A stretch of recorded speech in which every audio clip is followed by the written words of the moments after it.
시점을 기록하고 있는 우리는 청춘일천입니다.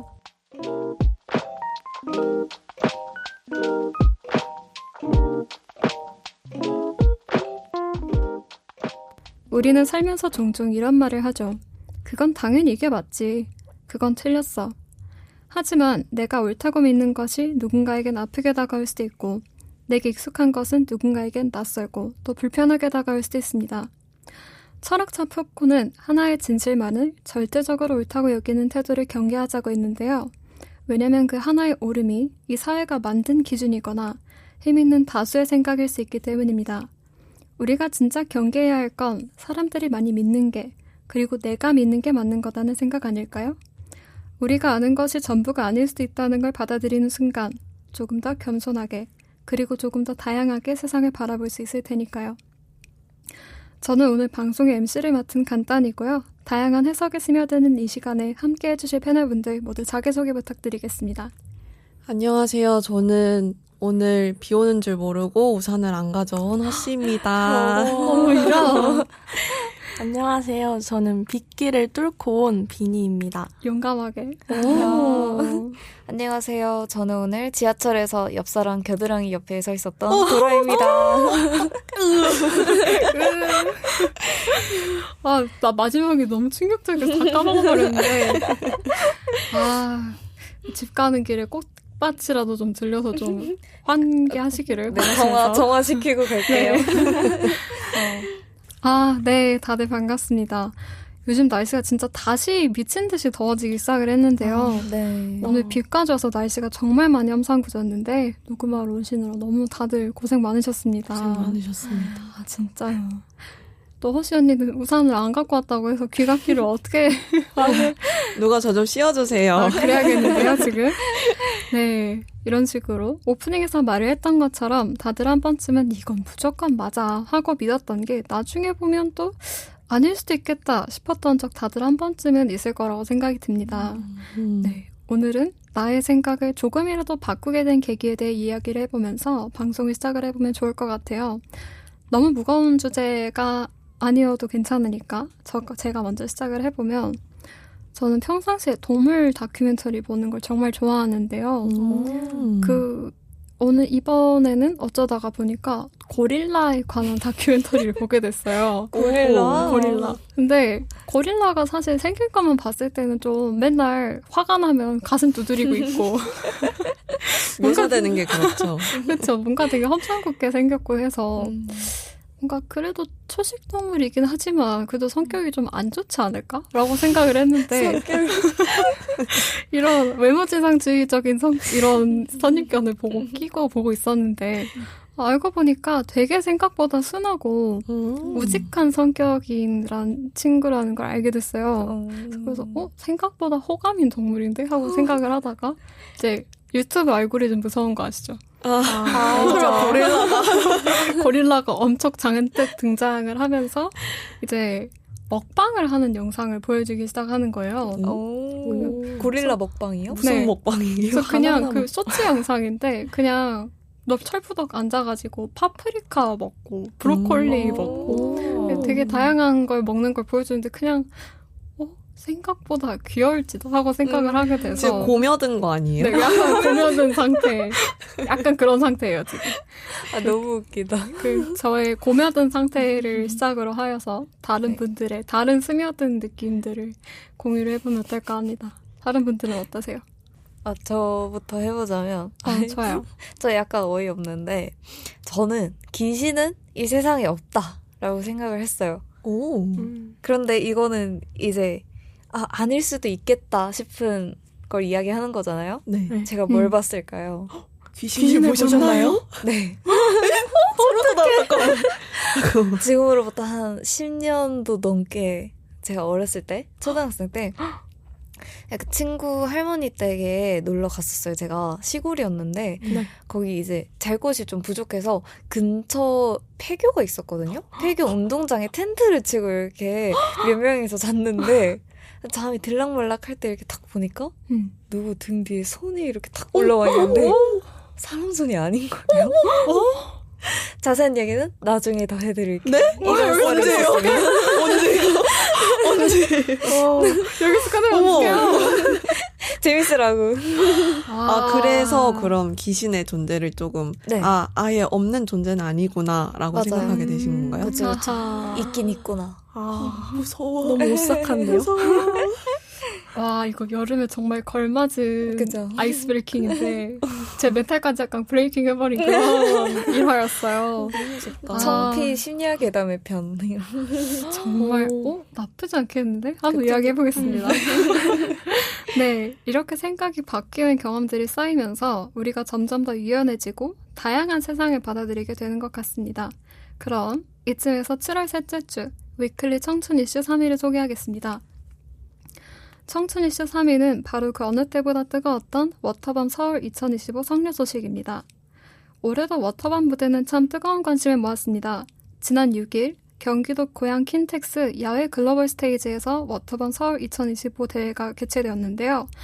워터밤은 물놀이와 공연을 함께 즐길 수 있는 국내 최대 규모 여름음악 페스티벌이죠. 매년 개성 강한 무대와 스타일로 화제를 모으는 만큼 이번에도 다양한 아티스트들의 출연으로 분위기가 한껏 달아올랐습니다. 가장 주목받은 인물은 가수 권은비인데 2023년 첫 출연 이후 3년 연속 워터밤 무대에 오르면서 이 페스티벌의 대표주자로 자리 잡았죠. 에스파의 카리나 역시 워터밤에 참여해 이전과는 또 다른 무대 분위기를 보여줬습니다. 또 2년 연속 참석한 그룹 키스 오브 라이프는 신곡과 히트곡을 이어가면서 탄탄한 무대 매너를 보여줬는데요. 이번엔 남성 아티스트들의 활약도 눈에 띄었습니다. 백호와 B2B 이민혁은 지난해에 이어 다시 무대에 올라 눈길을 끌었고 솔로 무대와 커버곡 퍼포먼스를 선보이며 관객들의 환호를 이끌었습니다. 맞아요. 올해도 워터밤 무대가 정말 화려했고 많은 사람들이 거론을 하고 있는데 네. 무대 분위기도 분위기지만 이 무대 위에 올라왔던 그런 아티스트들의 매력도 다 다르고 확실했던 것 같아요. 여러분들은 혹시 이번 무대를 뜨겁게 잘 구운 스타들 중에 유독 기억에 남는 인물이 있다면 누구셨는지 말씀해주세요. 저는 워터밤에 큰 관심이 없어가지고 잘 모르기는 하는데요. 그래도 쇼츠에 이영지가 워터밤 공연하는 게 떠서 잠깐 본 적 있어요.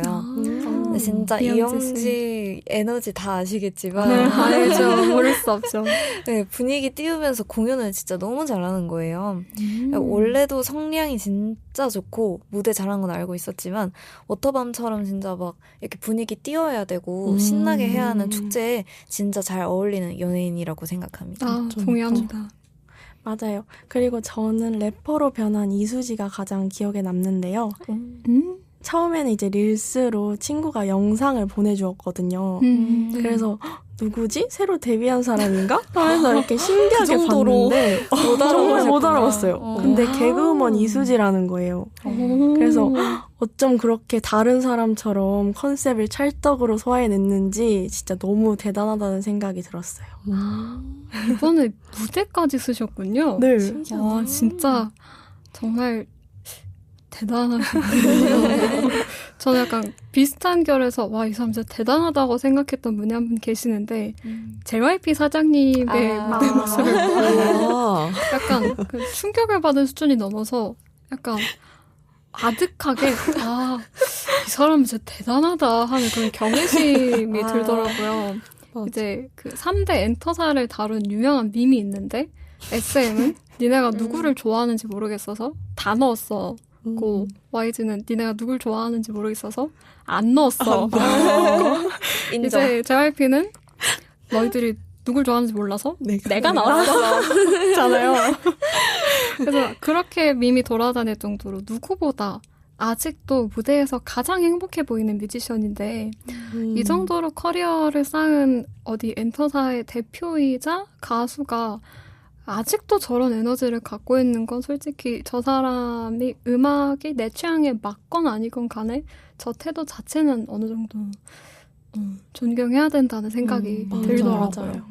그리고 약간 사심을 담아서 말하자면 저는 키스 오브 라이프를 되게 좋아하기 때문에 다른 팬분들께서 찍어오신 영상을 보면서 오늘도 정말 너무 예쁘다 하면서 너무 재밌게 봤었고요. 근데 팬의 마음으로서는 사실 간혹가다 얼굴에다가 물총 쏘는 그런 좀 무례한 관객들이 좀 있다고 해서 걱정도 되기도 했고요. 그래서 사실은 조금 더 안전한 페스티벌에서 본인들의 재능을 펼쳐줬으면 하는 마음도 사실 조금은 있습니다.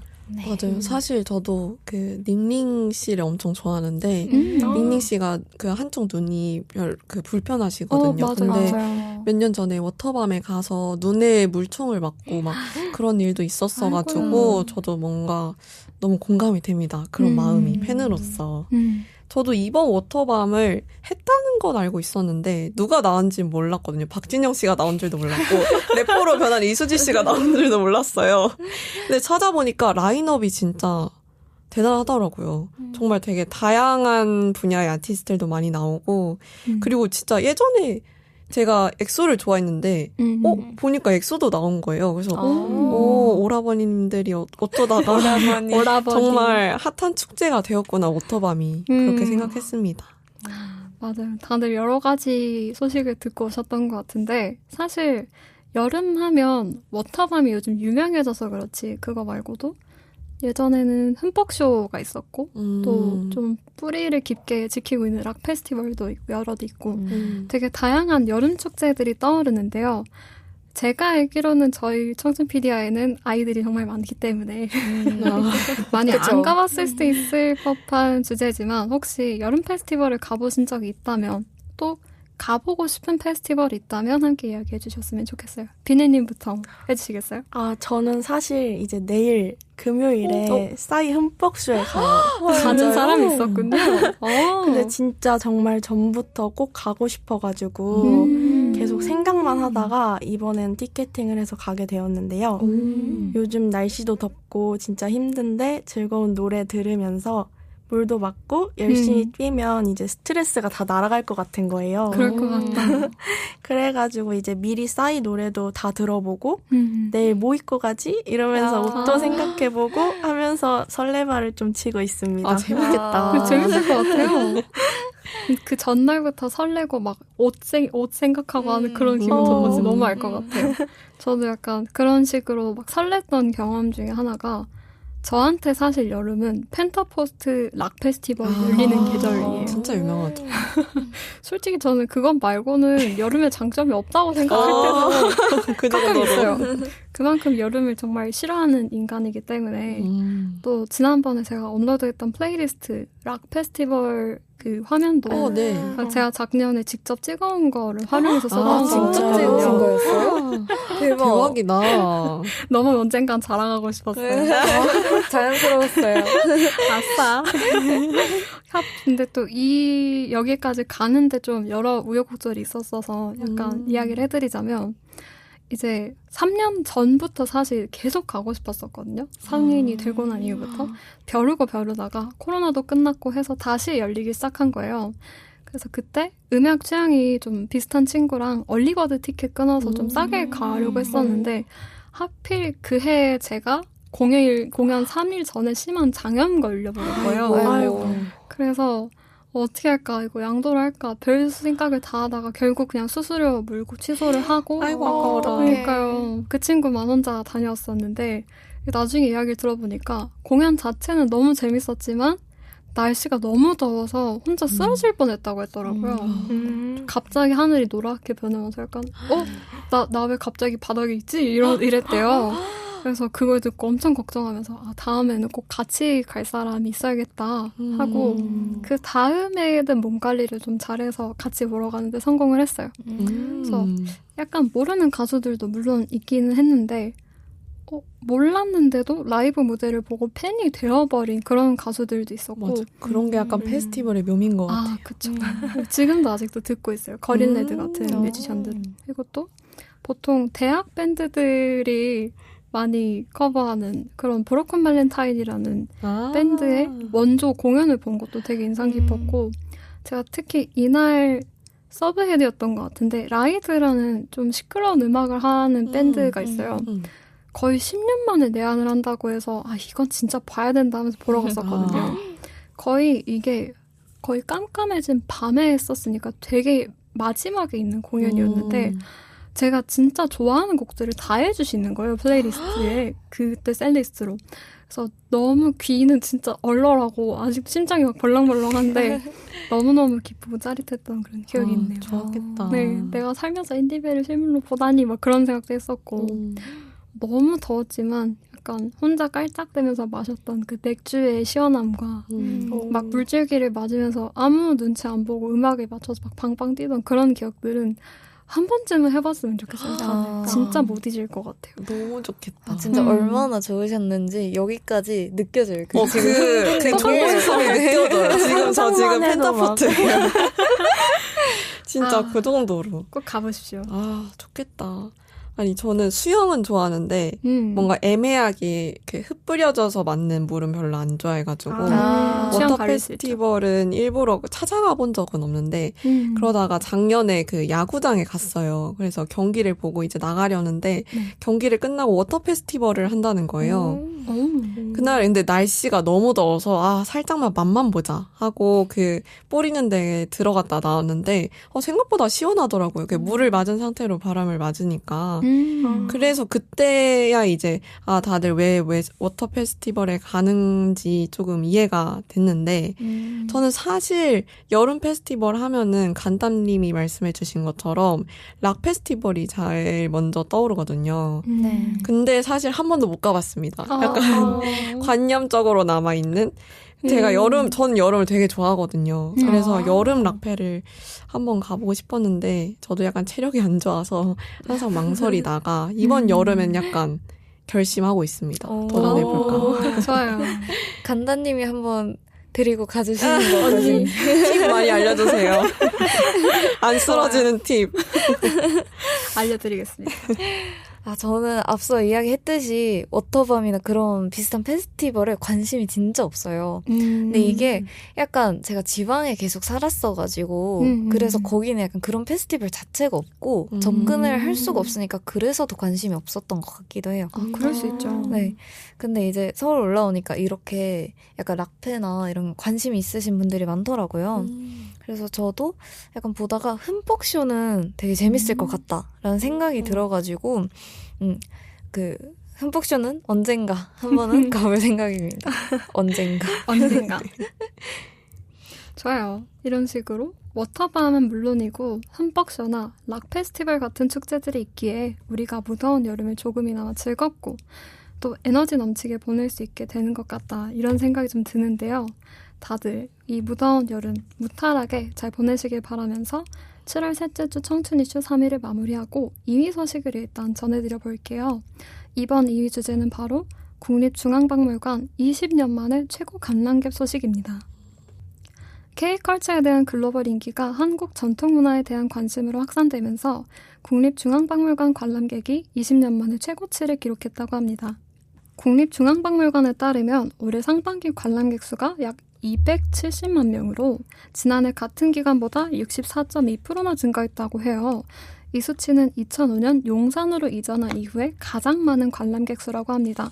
특히 눈길에 띄는 건 외국인 관람객이 크게 늘었다는 점인데요.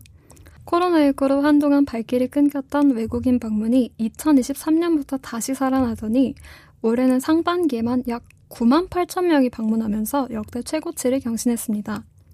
이에 박물관 측은 K-팝이나 한국 드라마 같은 한류 콘텐츠 인기가 전통문화에 대한 관심으로 이어진 결과다라고 설명했습니다. 실제로 BTS RM이 국립중앙박물관 특별전을 관람한 뒤 해외 팬들의 방문이 확 늘었다는 후일담도 전해졌고요. 이번에는 문화상품 매출도 함께 올랐는데요. 박물관 굿즈 브랜드 뮤즈는 올해 상반기 매출이 115억 원을 기록하면서 작년 같은 기간보다 34% 늘어났다고 해요. 특히 이번에 화제를 끌고 있는 넷플릭스 애니메이션 K-팝 데몬 헌터스 같은 컨텐츠의 영향으로 까치호랑이 배치, 갓근 볼펜 같은 전통 소재 굿즈가 순식간에 품절되기도 했다. 이렇게 전해지고 있다고 합니다. 요즘은 저도 박물관이나 전시를 보러 가면 되게 굿즈가 예쁘고 아기자기한 게 많이 나오더라고요. 네. 옛날이면 그냥 엽서 몇 장 팔고 이런 식으로 마무리되는 시기였는데 요즘은 예쁜 게 너무 많기도 하고 특히 아까 말씀드렸던 K-팝 데몬 헌터스의 인기로 이런 전통 소재 굿즈가 순식간에 품절됐다는 소식이 되게 뭔가 뿌듯하기도 하고 기쁘고 반갑기도 하고요. 맞아요. 여러분들은 이런 박물관에서 문화상품 구매해 본 경험 있으신가요? 저는 구매해 본 적은 없는데 요즘 인스타 피드에 그 국중박 굿즈 관련 피드가 많이 뜨더라고요. 근데 진짜 보는데 너무 예쁜 게 많고 그 특히 크룩스에 다는 그 지비츠 있잖아요. 그 지비츠가 자기 디자인으로 막 나와 있는 거예요. 너무 예쁘겠다. 근데 진짜 참신하고 예뻐가지고 아 이거 저 크룩스도 없는데 지비츠 때문에 사고 싶다라는 생각도 들었고 그리고 제일 기억에 남는 거는 골룡포 비치 타월 보셨나요 혹시? 네, 완전 골룡포 그 파란색 그 바탕에다가 그 금색 자수로 이렇게 가운데 놓여 있는데 아이디어 너무 좋다. 네, 참신한데요? 너무 멋있고 해외에서 이제 약간 호텔 수영장이나 아니면은 바닷가 가서 이렇게 착 깔아두면은 너무 간지나고 좋을 것 같아요. 진짜 마음이 약간 웅장해지는 그런 디자인일 것 같은데요. 아 진짜 저도 계속 감탄하면서 아이디어 진짜 괜찮은데 하게 되는 그런 아이템들이었는데 일단 국중박을 생각해보면 저는 관람을 하러 가본 적은 꽤 있는 것 같거든요. 근데 아직 뭔가를 구매해본 적은 없는 것 같아요. 근데 저도 도라님과 마찬가지로 이런 굿즈가 요즘 센세이셔널하다. 네. 좀 화제에 많이 오른다는 소식은 틈틈이 듣고는 있었어요. 특히 기억나는 게 그 반가사유상 조그만한 그 피규어 같은 조각상이었는데 너무 귀엽겠다. 그것도 되게 귀여워요. 색깔도 되게 막 라벤더색, 하늘색 막 이런 거 다양하게 있고 또 국중박 하면 사실 생각나는 게 사유의 방이 되게 유명하잖아요. 맞아요. 네. 그 공간의 웅장함이랑 걸맞게 또 불교의 가장 중요한 개념이 또 공이라고도 하면서 되게 기획을 잘한 전시라고 생각을 했었는데 그거의 대표적인 유물로 굿즈를 만들어서 팔 줄은 몰랐어요. 이런 대단한 생각을 하면서 봤었는데 모양새도 되게 훌륭하고 색들도 아까 말씀드렸던 것처럼 요즘 사람들이 좋아할 법한 가볍고 좀 키치한 그런 색깔들도 많아서 뭔가 저거를 책상에 딱 가져다 놓으면 화나는 일이 있어도 약간 부처님의 마음처럼 좀 가만히 진정시켜줄 것 같아서 좀 갖고 싶더라고요. 그거는. 인정. 저도 마찬가지로 박물관에서 문화 상품을 구매해 본 적은 없는데요. 네. 작품이 너무 예뻐서 집에 가져가고 싶다 하면서 이제 추억으로 남길 만한 무언가를 사고 싶어도 약간 전 항상 실용성을 따지게 되더라고요. 그렇죠. 약간 실용성이 별로 없는 것 같고 근데 또 가격은 생각보다 높아서 아직까지 사본 경험은 없는 것 같습니다. 다들 구매를 해보신 적이 없네요. 저는 약간 굿즈를 사는 편이어서 제가 어릴 때부터 약간 그 스쿨 김영사 투어라고 이곳저곳 체험학습 다니는 거를 했어가지고 어릴 때부터 뭔가 박물관에 많이 다녔는데 저는 약간 그때부터 굿즈샵 구경하는 거를 더 좋아했거든요. 그래서 간 곳마다 기념품이 될 만한 굿즈들을 사곤 했는데 그게 약간 어릴 때부터 그래서 그런지 해외 나가서도 박물관을 가면 굿즈샵을 제일 꼼꼼하게 구경하고 살 걸 정합니다. 약간 소유욕이 있는 것 같아요. 그 작품이나 공간에서 받은 인상을 뭔가 굿즈로 간직해서 집에 가져가고 싶은 욕심? 약간 그런 마케팅에 잘 통하는 그런 소비자? 그런 것 같습니다. 소비자. 오케이. 근데 그게 다 자산이에요. 나중에 돌이켜보면 맞죠. 추억도 많고. 네, 이렇게 듣다 보니까 박물관 굿즈들이 단순 기념품이던 시대를 넘어서서 이제는 전통 문화를 요즘 감성으로 풀어낸 또 하나의 컨텐츠 같다는 생각이 들어요. 그래서 더 많은 사람들이 박물관에 관심을 갖고 찾아가게 되는 것 같고요. 한국인들은 물론이고 외국인들도 점점 한국 전통 문화에 관심을 가지는 현상이 좀 뿌듯하면서도 기왕이면 오래 지속되었으면 좋겠다는 생각이 드는데요. 이런 관심을 앞으로도 꾸준히 이어가려면 어떤 노력이 필요할까요? 저는 사실 지금도 박물관들이 정말 잘하고 있다고 생각하는데 일단은 앞으로도 한국만의 색깔을 뚝심 있게 밀고 나가는 게 제일 중요하다고 보고요. 해외 박물관을 방문했을 때도 가장 인상 깊었던 거는 그 나라만의 색깔이 확실하게 느껴질 때였거든요. 그리고 베리어 프리를 위한 노력도 정말 중요하다고 생각합니다. 요즘 진짜로 K-POP 데몬헌터스가 정말 유행이잖아요. 다들 보셨나요? 네, 봤어요. 진짜로 그런 컨텐츠들 덕분에 전통문화에 대한 관심이 정말 확산되고 있어서 너무 반가운데요. 이렇게 K 콘텐츠의 영향력이 커진 만큼 전통 문화를 다양한 방식으로 좀 더 다양한 아티스트들이 노출시켜줬으면 하는 바람입니다. 저는 사실 K-pop 데몬 헌터스 못 봤거든요. 진짜요? 네, 얘기 들어보니까 뭔가 봐야 될 것 같다는 생각이 들어요. 약간 전통 문화 요소들을 찾는 그런 재미가 있어요. 맞아요. 보물찾기 하는 느낌. 한번 찬찬히 봐보도록 하겠습니다. 저는 지금도 굿즈 같은 부분은 이미 마케팅을 잘하고 있다고 생각을 하고 대신 박물관에 즐길 거리를 좀 더 마련하면 좋을 것 같아요. 꼭 전시를 보지는 않더라도 사람이 유입이 되면 어쨌든 관람객도 느는 거잖아요. 그래서 박물관 내부에 약간 트렌디하면서 맛있는 전통 음식을 파는 예쁜 카페가 있어도 좋을 것 같고 그리고 조선시대풍으로 꾸민 독서 공간 만들어가지고 뭐 조선시대로 가서 책 읽기 라는 테마를 내세워서 그런 걸 홍보하면 또 좋을 것 같습니다. 요컨대 좀 더 복합 문화 공간 같은 느낌으로 변화하면 지속적으로 사람들이 찾아올 거라고 생각이 듭니다. 좋네요. 저도 도라님이랑 의견이 비슷한데요. 너무 다가가기 어렵지 않게 요즘 MZ들이 좋아할 만한 포인트를 살려서 굿즈를 만든다던가 약간 좀 더 체험형으로 전시도 하면 더 좋을 것 같아요. 또 특히나 요즘은 인스타에 올릴 수 있는 포토존이나 미디어 아트 같은 것도 엄청 많이 유행하니까 사람들의 관심을 끌기에 좋지 않을까 싶어요. 입장료도 또 너무 비싸지 않게 할인도 자주 하면서 하면 이제 관람객이 늘지 않을까 싶습니다. 입장료 중요하죠. 그쵸. 사실 제일 중요하죠. 발걸음을 딱 가볍게 만들어주는. 그렇죠. 네. 저도 허씨 언니랑 비슷하게 지금 충분히 잘하고 있다는 생각을 많이 해서 곡중박의 그 굿즈들이 되게 화제를 많이 끌었었잖아요. 맞아요. 그래서 약간 격을 내려놓고 젊은 층들한테 한층 다가가려는 노력이 되게 인상적이었었어요. 그래서 되게 특히 이런 관련 이슈를 이야기할 때 저는 이야기하고 싶은 게 그 경복궁에서 진행하는 그 생가방 행사 있잖아요. 그것도 되게 인상이 강하게 남았었거든요. 되게 일상적인 식문화여서 눈치채기는 사실 어렵지만 엄밀히 이런 먹는 문화도 우리 민족의 고유의 소중한 자산이니까요. 맞아요. 그래서 또 하나 덧붙이자면 좀 단기적인 이벤트보다는 좀 절기나 계절 단위로 계속 돌아와서 사람들이 좀 계속 참여할 수 있게끔 하는 행사를 더 많이 만들고 이미 좋은 행사를 하고 있다면 그거를 더 널리 알릴 수 있었으면 좋겠어요.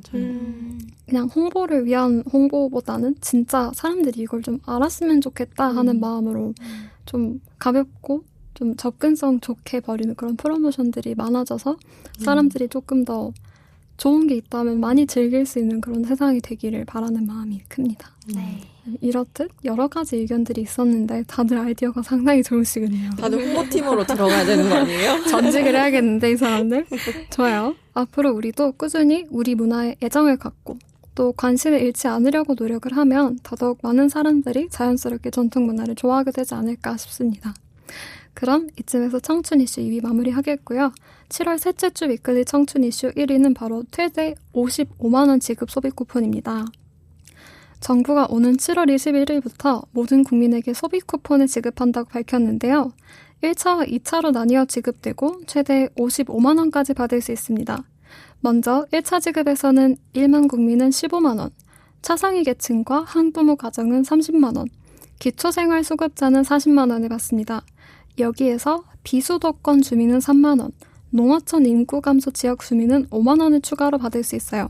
즉 1차 지급에서는 최대 45만 원을 우리는 지급받을 수 있습니다. 그리고 2차 지급에서는 전체 인구의 90%를 대상으로 10만 원씩 한 번 더 지급됩니다. 그렇게 따지면 최대 55만 원까지 받을 수 있는 거죠. 신청은 신용 및 체크카드, 지역 상품 사랑권, 선불카드 중 하나를 선택해 받게 되고요.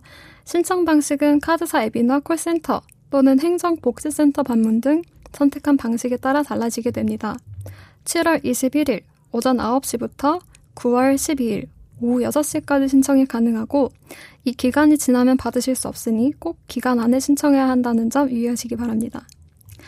네, 이런 식으로 정부가 이렇게 민생회복 소비 쿠폰을 전 국민에게 지급하는 큰 이유는 최근 소비 위축과 내수 부진이 이어지면서 직접적인 소비 자극책이 필요하다고 판단했기 때문이잖아요. 네, 여러분들은 혹시 일상 속에서 경기 침체를 직접적으로 체감하신 적이 있는지 궁금합니다. 먼저 제가 말을 해보자면 제가 생각했을 때 먼저 대학생들은 이런 주제를 이야기할 때 식비에서 체감을 하게 되지 않나 싶은데요. 진짜로. 저는 제 이야기를 해보자면 제가 저희 조치원 쪽 학교 식당 중에서 제일 좋아하는 메뉴 중에 육회 비빔밥이 있었어요. 맛있네. 네, 꽤 양이 푸짐한데 한 그릇에 6,000원이었거든요. 그래서 저희 조영대가 거의 그 학교의 맨 끝에 있는 좀 독특한 구조를 가지고 있었어가지고 외부로 가기는 어렵고 그 끝에서 언덕에서 갈 만한 식당이 많지 않아서 학생들이 좀 가는 곳만 많이 가게 되는 그런 성향이 좀 있는 데다가 싸고 맛있잖아요. 그리고 늦게까지 하니까 학생들이 야자 끝나고 항상 그것만 먹는 되게 모든 조영대생들에게 사랑받는 그런 식당이 있었는데 복학하고 나니까 없어져 있더라고요. 그럴 수가. 네. 그냥, 솔직히 학기 성적이 안 좋았을 때보다 불경기로 그 식당이 없어졌다는 말을 들었을 때가 더 슬펐어요. 진심이셨군요.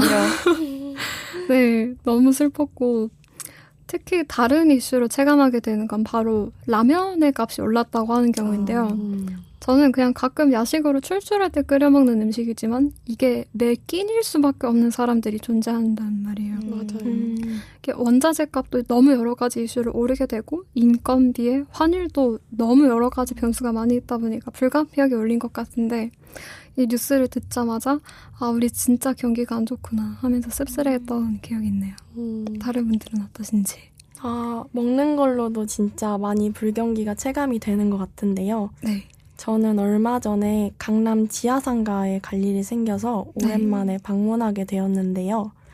이제 막 상가에 공실이 너무 많고 임대라고 너무 많이 붙어 있는 거예요. 맞아요, 요즘. 옛날에 막 저 초등학생 때만 생각해봐도 사람이 엄청 바글바글해서 지나가기가 힘들었던 것 같은데 사람도 많이 없고 부쩍 썰렁해진 지하상가를 보니까 정말 지금 많이 힘들긴 하구나 하는 생각을 하게 된 것 같아요. 저도 비슷한데요. 저는 특히 지방에서 그런 걸 더 체감을 했어요. 서울은 그래도 인구가 많으니까 경기 침체가 좀 덜 느껴지잖아요. 근데 방학 때 저는 본가가 있는 마산으로 내려가는데 저번 방학 때는 분명 멀쩡히 영업하던 가게들이 금세 다른 가게로 바뀌어 있거나 아니면 아예 임대로 바뀌어 있는 곳도 많고 그리고 거리가 진짜 휑해요. 그래서 그런 걸 느낄 때 진짜 경기가 많이 침체됐구나 싶고 특히 이번에는 롯데백화점이 문을 닫았더라고요. 되게 어렸을 때부터 가던 곳인데 진짜 저는 그게 되게 마산에서 크다고 생각을 했는데 그런 곳이 문을 닫으니까 마음이 너무 좀 헛헛하더라고요. 백화점이 문을 닫을 정도면 네. 그러니까요. 길거리 상점도 그렇지만 그런 맞아요. 큰 백화점들이 문을 닫는다는 게 진짜로 속상합니다. 그러니까요. 저도 길거리에 임대 문의가 붙은 가게가 늘어나는 걸 정말 많이 체감했는데 오늘도 차 타고 지나가다가 또 저기 또 문 닫았네? 이랬거든요. 그러면서 진짜 자영업자들이 너 정말 힘든 시기를 겪고 있구나 느끼긴 했는데 그리고 저는 장 보는 걸 좋아해서 엄마를 따라서 마트를 자주 가는데 정말 요 몇 년 사이 물가가 엄청 올랐잖아요. 몇 년 전만 해도 그냥 애호박은 무조건 900원 정도 800원 정도였는데 지금 막 2,000원 넘는 진짜요? 네, 2,000원 엄청 너무 넘었을 때도 비싸다. 있어요. 진짜로. 그게 실시간으로 보이니까 월급은 안 오르는데 물가는 이렇게 오르니까 약간 모두가 살기 힘들어졌다는 게 정말 확 느껴지더라고요.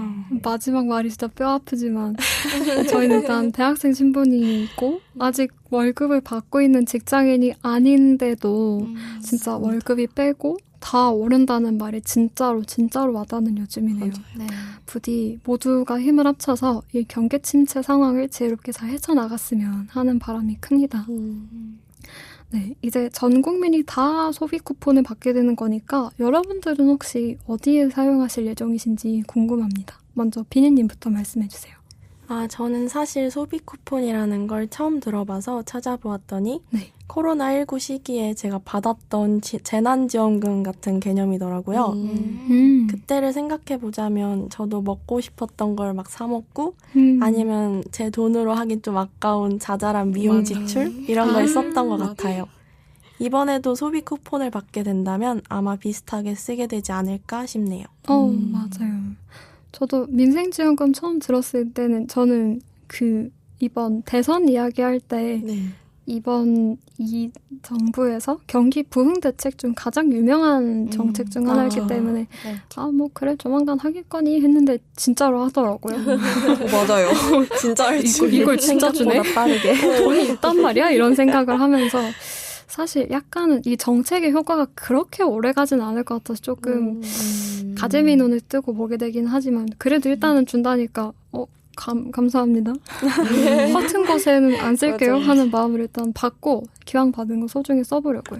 그래서 저도 다 주변 사람들한테 다 물어보고 다니는데 뭐 안경에 맞춘다는 사람도 있고 염색을 하겠다는 사람도 있고 이제 비니님처럼 네일을 너무 받아보고 싶었는데 한번 시도를 해보겠다는 친구들도 있고 되게 다들 소소하고 귀여운 목표를 가지고 있어서 저도 고민을 해봤다가 저는 머리가 진짜 심한 직모거든요.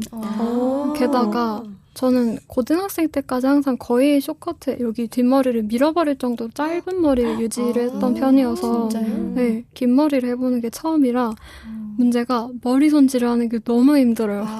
진짜 인정. 그래서 저는 그냥 그 돈 받으면 미용실로 바로 달려가서 손질하기 좋게 아무렇게나 손 가는 대로 빨리 볶아버려주세요라고 볶아버려주세요.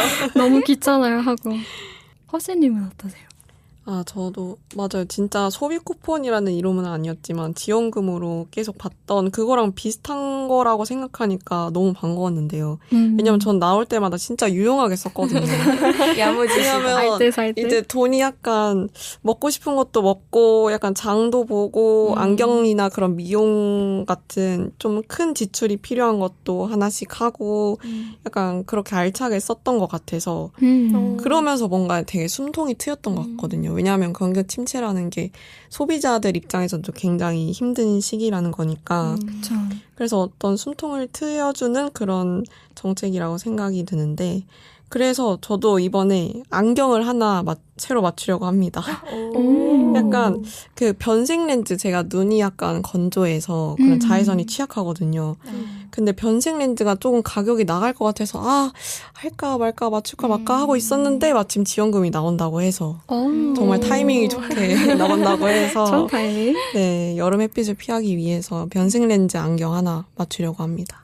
좋네요. 되게 야무지시네요. 계획이 다 있습니다. 다 계획이 있구나.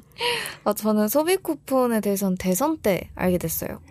근데 이게 아까 간다님이 말씀하신 것처럼 좀 효과가 단기적으로 좀 그치지 않을까 하는 걱정도 있긴 한데 그래도 알차게 써보려고 합니다.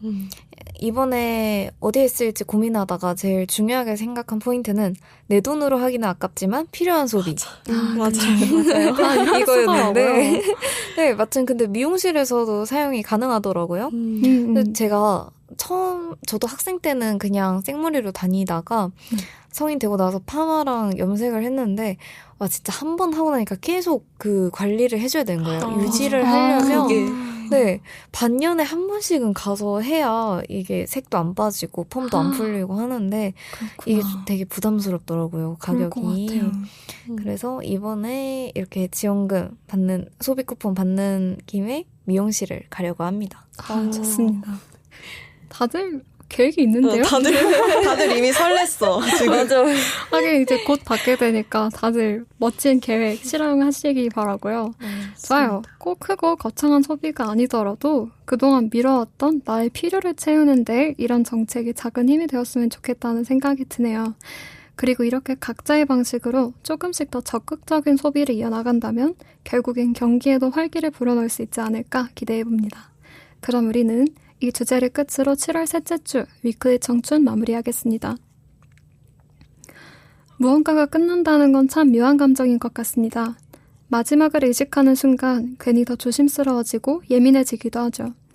그래서 어떤 사람들은 아예 시작조차 하지 않으려고 하고 끝이 다가오는 걸 애써 외면하면서 오늘을 제대로 살아내지 못하기도 해요. 그런데 유한하다는 걸 안다는 건 그만큼 그것을 소중히 여길 줄 안다는 뜻이기도 합니다. 메멘토 모리. 모든 순간은 언젠가 사라진다는 걸 기억하라는 이 말은 사실 우리에게 두려움을 주려는 게 아니라 지금 이 순간을 더 뜨겁게 살아내라는 다짐 같은 거겠죠? 구기의 위클리 청춘도 오늘로 마지막입니다. 끝이 있어 조금은 아쉬운 오늘이지만 그래서 더 아름답고 더 기억에 남을 거예요. 구기 위클리는 여기까지지만 우리의 청춘을 담은 청춘 PD와는 여전히 계속되기 때문입니다. 7월 셋째 주 주간의 톡톡 튀는 이슈 업데이트. 한층 더 라이트해진 청춘들의 이슈 주간지 위클리 청춘은 여기까지고요. 저는 지금까지 MC 간단, 도라, 허씨, 빈이었습니다. 안녕.